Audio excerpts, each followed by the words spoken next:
Hi friends, welcome to my channel. ಎಲ್ಲರೂ ಹೇಗಿದ್ದೀರಾ? ಓದಿಲ್ಲ ಅಕ್ಕನೂರಿಗೆ ಹೋಗ್ತಾ ಇದ್ವಿ.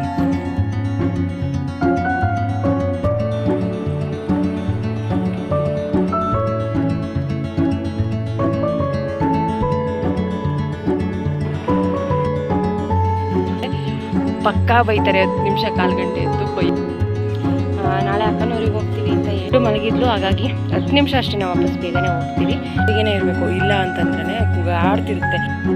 ಯಾರು ಏನಾದ್ರೂ ಅಂದ್ಕೊಳ್ಳಿ, ನಾವು ಅವರಿಗೆ ಸೇಫ್ ಅನ್ನೋ ಫೀಲ್ ಕೊಡಬೇಡಿ. ಇದನ್ನೇ ಬೇಡ, ನಾನಿಲ್ಲಿ ಯಾರು ಗ್ರೇಟ್ ಕಡಿಮೆ ಹೆಚ್ಚು ಅಂತ ನಾನು ಹೇಳ್ತಾ ಇಲ್ಲ.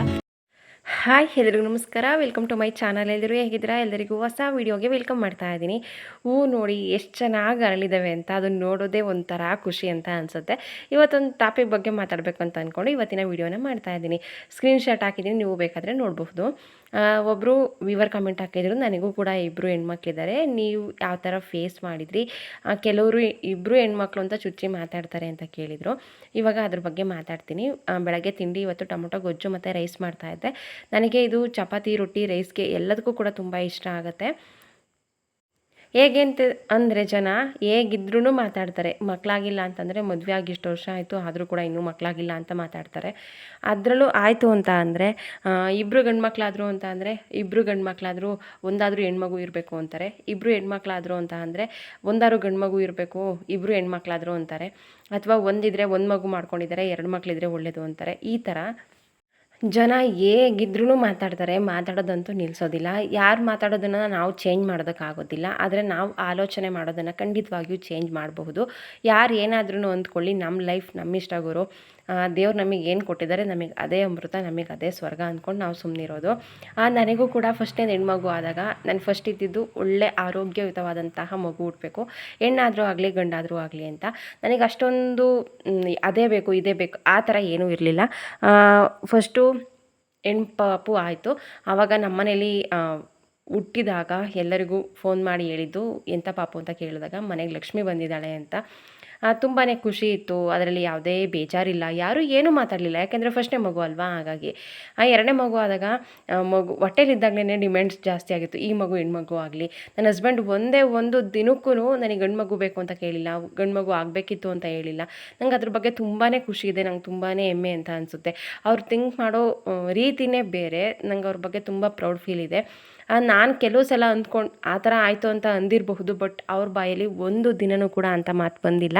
ದೇವ್ರು ಕೊಟ್ಟಿರೋದು ನಮ್ಮ ಅದೃಷ್ಟ. ಅದು ಹೇಳ್ತಾರೆ ಕೆಲವರು, ಹೆಣ್ಮಕ್ಳು ಅದೃಷ್ಟ ಮಾಡಿರೋರಿಗೆ ಮಾತ್ರ ಹುಟ್ಟೋದು ಅಂತ.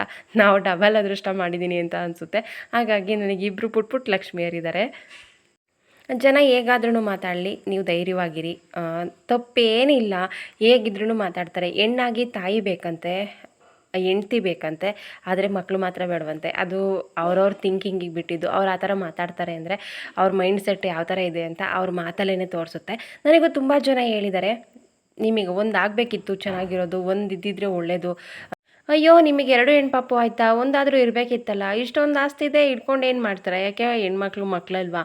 ಅವ್ರು ಫಸ್ಟು ಅವರು ಥಿಂಕ್ ಮಾಡೋ ರೀತಿಯನ್ನು ಚೇಂಜ್ ಮಾಡಬೇಕಾಗತ್ತೆ. ನಾವು ಹೆಣ್ಣಾದ್ರೂ ಆಗಲಿ ಗಂಡಾದ್ರೂ ಆಗಲಿ ಆ ಮಕ್ಕಳಿಗೆ ಒಳ್ಳೆ ಏನು ಹೇಳ್ತಾರೆ, ಸಂಸ್ಕಾರ ಕೊಟ್ಟು ಬೆಳೆಸಬೇಕು. ಅಂದರೆ ಅಪ್ಪ ಅಮ್ಮ ಅಂದರೆ ಅವರ ಮಹತ್ವ ಏನು, ಅವರಿಗೆ ಎಷ್ಟು ಇಂಪಾರ್ಟೆನ್ಸ್ ನಾವು ಕೊಡಬೇಕು, ಅವ್ರ ಸ್ಥಾನ ಏನು, ಅವ್ರು ಎಷ್ಟು ನಮಗೋಸ್ಕರ ಸ್ಯಾಕ್ರಿಫೈಸ್ ಮಾಡಿರ್ತಾರೆ, ನಮಗೋಸ್ಕರ ಎಷ್ಟೆಲ್ಲ ಅವರು ಕಷ್ಟಪಟ್ಟಿರ್ತಾರೆ, ಅದ್ರ ಬಗ್ಗೆ ಎಲ್ಲದನ್ನು ತಿಳಿಸಿರಬೇಕು. ಅವ್ರು ತಿಳ್ಕೊಂಡಿರಬೇಕು. ಇದ್ರ ಬಗ್ಗೆ ಏನೂ ತಿಳ್ಕೊಂಡಿಲ್ಲ ಅಂತಂದರೆ ಯಾವ ಮಕ್ಕಳಾದ್ರೂ ಅಷ್ಟೇ. ಒಳ್ಳೆ ನಾವು ಸಂಸ್ಕಾರ ಕೊಟ್ಟು ಬೆಳೆಸಿದರೆ ಹೆಣ್ಣಾಗಲಿ ಗಂಡಾಗಲಿ ಇಬ್ಬರು ಚೆನ್ನಾಗಿ ನೋಡ್ಕೊಳ್ತಾರೆ. ನಾವೇನೇ ನಮ್ಮ ಅಪ್ಪ ಅಮ್ಮಗೆ ರೆಸ್ಪೆಕ್ಟ್ ಕೊಟ್ಟಿಲ್ಲ ಅಂತಂದರೆ ನಮ್ಮ ಮಕ್ಕಳು ಖಂಡಿತವಾಗಿಯೂ ಮುಂದೆ ನಮಗೆ ಕೊಡಲ್ಲ. ಯಾರು ಏನಾದ್ರೂ ಅಂದ್ಕೊಂಡ್ರೆ ನೀವು ಧೈರ್ಯವಾಗಿ ಫೇಸ್ ಮಾಡಿ. ಅವರಿಗೆ ಇನ್ನೊಂದು ಸಲ ನಿಮ್ಮ ಬಗ್ಗೆ ಮಾತಾಡಬಾರ್ದು, ಆ ಥರ ರಿಪ್ಲೈ ಕೊಡಿ. Hi friends, welcome to my channel. ಎಲ್ಲರೂ ಹೇಗಿದ್ದೀರಾ? ಎಲ್ಲರಿಗೂ ಹೊಸ ವ್ಲಾಗ್ಗೆ ವೆಲ್ಕಮ್ ಮಾಡ್ತಾ ಇವತ್ತಿನ ಈ ಪುಟಾಣಿ ವ್ಲಾಗನ್ನು ಸ್ಟಾರ್ಟ್ ಮಾಡ್ತಾ ಇದ್ದೀನಿ. ಇವತ್ತು ಕೂಡ ಕೆಲಸಕ್ಕೆ ಬಂದಿಲ್ಲ, 3 ದಿನ ಆಯಿತು. ಏನೋ ಗಾಡಿ ಪ್ರಾಬ್ಲಮ್ ಆಗಿದೆ ಅಂತೆ, ಹಾಗಾಗಿ ಇವತ್ತು ಬಂದಿಲ್ಲ. ಒಂದೇ ದಿನ ಬಂದು ಕೆಲಸ ಮಾಡೋಗಿದ್ದು. ನಾಳೆ ನಾವು ಇರೋದಿಲ್ಲ, ಅಕ್ಕನೂರಿಗೆ ಹೋಗ್ತಾ ಇದ್ದೀವಿ. ನಾಳೆ ನಾಡಿದ್ದು 2 ದಿನ ಬರೋದಿಲ್ಲ. ಇವಾಗ ಹಸು ಇಟ್ಕೊಂಡು ವಾಪಸ್ ಮನೆಗೆ ಹೋಗೋಣ ಅಂತ ಅಂದ್ಕೊಂಡು ಬಂದ್ವಿ. ಬೆಳಗ್ಗೆಯಿಂದ ವೀಡಿಯೋ ಮಾಡೋದಕ್ಕಾಗಲೇ ಇಲ್ಲ. ಬೆಳಗ್ಗೆ ತೋಟಕ್ಕೆ ಬಂದು ಕಳೆ ತೆಗೆದು ಮನೆಗೆ ಹೋಗಿದ್ದಷ್ಟೇ. ಸಿಕ್ಕಾಪಟ್ಟೆ ಯಾಕೋ ಕುತ್ತಿಗೆ ನೋವು ಬರ್ತಾಯಿತ್ತು ಇಲ್ಲಿ. ಹಾಗಾಗಿ ಕೆಲಸ ಎಲ್ಲ ಮುಗಿಸಿ ರೆಸ್ಟ್ ಮಾಡಿ ಬಂದಿದ್ದಾಯಿತು. ಈಗ ಹಸು ಇಟ್ಕೊಂಡು ವಾಪಸ್ ಮನೆಗೆ ಹೋಗೋದು. ನಾಳೆ ಅಕ್ಕನೂರಿಗೆ ಹೋಗ್ತೀವಿ ಅಂತ ಹೇಳಿದೆ. ಏನಕ್ಕಿರ್ಬೋದು ಗೆಸ್ ಮಾಡಿ. ಇವತ್ತೇನಂತಂದರೆ ಹೋದ ಸಲ ನಾನೇ ಕಟ್ ಮಾಡಿದ್ದೆ, ತುಂಬ ಸಲ ನಾನೇ ಮಾಡಿದ್ದೀನಿ. ನಿತ್ಯ ನೇರ್ ಕಟ್ ಮಾಡಿದ್ದೀನಿ. ದೊಡ್ಡಮ್ಮ ಅಮ್ಮ ನೋಡಿದರೆ ಪಕ್ಕಾ ಬೈತಾರೆ ಇಷ್ಟು ಶಾರ್ಟ್ ಮಾಡಿದ್ಯಾ ಅಂತ. ಅದಿಷ್ಟು ಶಾರ್ಟ್ ಹೆಂಗಾಯಿತು ಅಂತಲೇ ಗೊತ್ತಿಲ್ಲ. ಕಟ್ ಮಾಡಬೇಕಾದ್ರೆ ಅಷ್ಟೊಂದು ಏನು ಅನಿಸಿಲ್ಲ. ಅಕ್ಕಂದ್ರೇನೋ ಒಂದಲ್ಲ, ಅದು ಫ್ರೀ ಏರ್ ಬಿಟ್ಟರೆ ಚೆನ್ನಾಗಿ ಕಾಣಿಸುತ್ತೆ. ಬಟ್ ರಿಬನ್ ಹಾಕ್ಕೊಂಡ್ರೆ ಇಷ್ಟು ಶಾರ್ಟಾಗಿ ಕಾಣಿಸ್ತಾ ಇದೆ. ಅಂದರೆ ಅಷ್ಟು ಕಟ್ ಮಾಡಬೇಕಾದ್ರೆ ಅನ್ನಿಸ್ಲೇ ಇಲ್ಲ, ಬಟ್ ಚೆನ್ನಾಗಿ ಕಾಣಿಸುತ್ತೆ. ಇವಾಗ ಏರ್ ವಾಶ್ ಮಾಡಿರೋದು, ಇನ್ನು ಕೂದಲು ನೆಂದಿದೆ, ಹಾಗಾಗಿ ಅಷ್ಟು ಆ ಥರ ಕಾಣಿಸ್ತಾ ಇದೆ. ಬಟ್ ಶಾರ್ಟ್ ಆಯಿತು ಅಂತ ನನಗೂ ಕೂಡ ಅನ್ನಿಸ್ತಾ ಇದೆ. ಇವಳು ಏರ್ ತುಂಬ ಚೆನ್ನಾಗಿ ಗ್ರೋತ್ ಆಗುತ್ತೆ, ಹಾಗಾಗಿ ಏನು ತೊಂದರೆ ಇಲ್ಲ, ಬೇಗನೆ ಬೆಳೆದು ಬಿಡುತ್ತೆ. ಆ ಥರ ಏನು ಅನಿಸಲ್ಲ. ಅಮ್ಮ ಅಂತೂ ಬೈತಾರೆ, ಅದರಲ್ಲಂತೂ ದೊಡ್ಡಮ್ಮ ನೋಡಿದರೆ ಕಂಡಿಡಿದ್ರೆ ಕೆಲಸದ ಬ್ಯುಸಿಲಿ ಗೊತ್ತಾಗಿಲ್ಲ ಅಂದರೆ ಓಕೆ, ನೋಡೇನಾದ್ರೂ ಕಂಡಿಡಿದ್ರೆ ಪಕ್ಕಾ ಬೈತಾರೆ. 10 ನಿಮಿಷ 1/4 ಗಂಟೆ ಅಂತೂ ಬೈಯೋದು ನಿಲ್ಲಿಸಲ್ಲ, ಅಷ್ಟೊತ್ತಕ ಬೈತಾನೇ ಇರ್ತಾರೆ. ಅವರಿಗೆ ತುಂಬ ಕೂದಲು ಬೆಳಿಬೇಕು, ಹೆಣ್ಮಕ್ಳಿಗೆ ಜಡೆ ಹಾಕಬೇಕು, ಹೂವು ಮುಡಿಸ್ಬೇಕು, ಆ ಥರ ಇಷ್ಟ. ಬಟ್ ನನಗೆ ಇವಾಗಲೇ ಕೂದಲು ಬಿಡೋಕ್ಕೆ ಇಷ್ಟ ಇಲ್ಲ, ಹಾಗಾಗಿ ಕಟ್ ಮಾಡಿದ್ದೀನಿ. ಬಟ್ ಚೆನ್ನಾಗಿ ಕಾಣಿಸುತ್ತೆ. ನಿಮಗೆ ಹೇಗೆ ಅನ್ನಿಸ್ತು ಕಮೆಂಟಲ್ಲಿ ತಿಳಿಸಿ. ಅಲ್ಲ ಟೈಮ್ ಆಯಿತು, ಅವಾಗ ಹಾಲು ಕರಿಬೇಕು. 2 ಹಸುಗೂ ಅಲ್ಲ, ಒಂದು ಹಸು ನಿತ್ಯಾಂಕೆ ನೋಡ್ಕೊಟ್ಟು 2 ಕರು ಇದೆ, ಅಲ್ಲಿ ನಾನು ನೋಡ್ಕೊಂಡು ಹೋಗ್ತೀನಿ.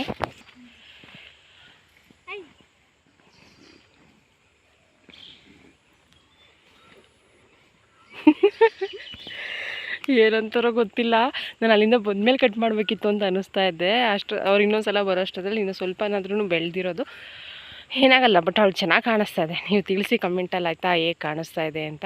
ಸೊ ಇಲ್ಲಿ ನಿತ್ಯ ಮೇಯಿಸ್ತಾ ಇರ್ತಾಳೆ. ಲಡ್ಡು ಮಲಗಿದ್ಲು, ಹಾಗಾಗಿ 10 ನಿಮಿಷ ಅಷ್ಟೇ, ನಾವು ವಾಪಸ್ ಬೇಗನೆ ಹೋಗ್ತೀವಿ. ನಿತ್ಯ ಬೇಡ ಅಂತಂದ್ರೂ ನಾನು ಬರ್ತೀನಿ ಅಂತ ಅಂದ್ಕೊಂಡು ಬಂದಿರೋದು. ಇವಾಗ ನಾನು 2 ಕರು ಹುಡ್ಕೊಂಬರ್ತೀನಿ, ನಂತರ ಮನೆಗೆ ಹೋಗಿ ಹಾಲು ಕರಿಯೋದು. ಹಾಲು ಕರಿಯೋ ಡ್ಯೂಟಿ ಇವತ್ತು ನಾನು ಒಬ್ಳದ್ದೆ, ಹಾಗಾಗಿ ಬೇಗನೆ ಹೋಗಬೇಕು. ಇವ್ರು ಹೆಂಗೆ ಅಂತ ಅಂದರೆ 3 ಜನ ಒಟ್ಟಿಗೆ ಇರಬೇಕು, ಇಲ್ಲ ಅಂತಂದ್ರೇ ಕೂಗಾಡ್ತಿರುತ್ತೆ. ಆ ಹಸು ಸುಮ್ಮನಿದೆ, ಈ ಕರು ಬೆಳಗ್ಗೆಯಿಂದನೂ ಕೂಗ್ತಾಯಿತ್ತು. ಇವೆರಡು ಮೇಲೆ ಇತ್ತು, ಅದೊಂದು ಹಸು ಕೆಳಗಿತ್ತು. ಹಾಗಾಗಿ 3 ಜನ ಒಟ್ಟಿಗಿದ್ರು ಅಂತ ಅಂದರೆ ಅವ್ರಿಗೆ ಮೇವು ಹಾಕಿಲ್ಲ, ನೀರು ಕುಡಿಸಿಲ್ಲ ಅಂದ್ರೂ ಪರವಾಗಿಲ್ಲ, ಸುಮ್ಮನೆ ಇರ್ತಾರೆ. ಬಟ್ 3 ಜನ ದೂರ ದೂರ ಮಾಡೋ ಥರ ಇಲ್ಲ, 3 ಜನ ಒಟ್ಟಿಗೆ ಇರಬೇಕು. ಟೈಮ್ ಆಯ್ತಲ್ಲೇ, ಅಲ್ಲೇ ವೀಡಿಯೋದಲ್ಲೇ ಗೊತ್ತಾಗ್ತಾ ಇರ್ಬೋದು ಎಷ್ಟು ಡಲ್ ಆಗ್ತಾ ಇದೆ ಅಂತ. ಹಾಲು ಕರಿಯೋಕ್ಕೆ ಲೇಟ್ ಆಗುತ್ತೆ, ಒಬ್ಬಳೇ ಹಾಲು ಕರಿಬೇಕು.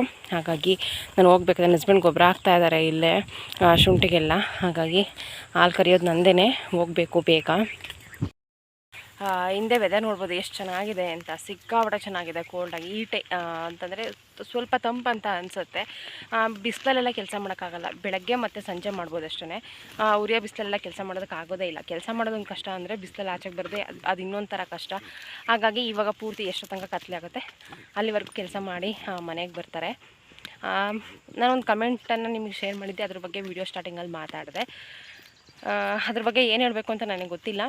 ನನಗೆ ಎಷ್ಟು ಗೊತ್ತು, ನಾನು ಯಾವ ಥರ ಫೇಸ್ ಮಾಡಿದ್ದೀನಿ ಅದ್ರ ಬಗ್ಗೆ ನಾನು ಮಾತಾಡಿದ್ದೀನಿ.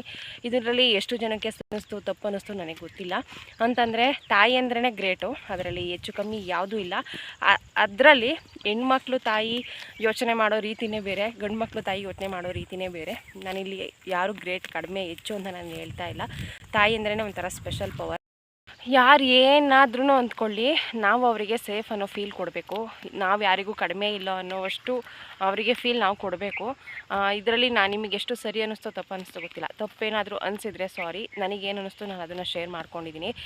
ತುಂಬ ಸಲ ಹೇಗೆ ಅನಿಸುತ್ತೆ ಅಂತಂದರೆ, ನಾವು ಎಷ್ಟೇ ಸ್ಟ್ರಾಂಗ್ ಆಗಿದ್ರೂ ಕೂಡ ಕೆಲವೊಂದು ಸಲ ಯಾರಾದ್ರೂ ಏನಾದರೂ ಅಂದರೆ ಅದು ನಮ್ಮ ತಲೆಯಲ್ಲಿ ಹಾಗೇ ಉಳ್ಕೊಳ್ಳುತ್ತೆ. ಪದೇ ಪದೇ ಅದೇ ಯೋಚನೆ ಬರ್ತಾ ಇರುತ್ತೆ. ನಾನು ಸ್ಟಾರ್ಟಿಂಗಲ್ಲಿ ತುಂಬ ಸ್ಟ್ರಾಂಗ್ ಆಗಿದ್ದೆ, ನನಗೆ ಅದರಲ್ಲಿ 2ನೇದು ಹೆಣ್ಪಾಪು ಅಂತ ಆಯಿತು ಅಂತ ನನಗೆ ಖಂಡಿತ ಫೀಲ್ ಆಗಲಿಲ್ಲ.